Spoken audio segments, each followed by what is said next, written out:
来乡亲啊，继续来看这个台北股市，因为防台假嘛来休2天，这2天美国的科技股是大落，结果今仔日的台北股市是来补落，一开盘就大落到664点，盘中上济是落到982点，上尾也是落752点，是史上第2惨。那台积电嘛大落到55块，收离的924块。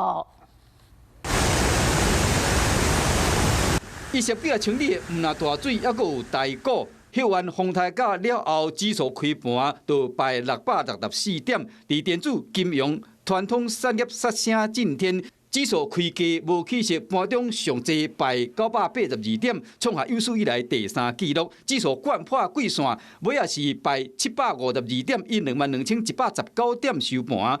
台积电一开盘就落64块，以915块开出，后来呢收伫924块。电子宽达股嘛是杀声不止，鸿海、联发科拢侵含风暴。分析师认为，台湾迄风台假，抑过美国股市已经败几啊天啊，尤其是科技股上惨。AIC 重灾区龙头回答的股价败9.1%，连带影响到台股。外资因为美股不好，第一个就是卖台积电。 但是台积电的业绩啊，你可以看起来，今年下半年甚至到明年展望都非常的乐观。测到季线之后，不管怎么看都是有个反弹。只要美股稍微不要再出现明显的大跌，台股应该有机会跌得那么深了。因为2周跌了大概2000多点了，不管怎么看都有机会去反弹。 分析师认为，即马是机会整理冷静一下 ，AI 概念股挡袂牢。不过，分析师表示讲，这个日本、韩国股市慢慢回稳。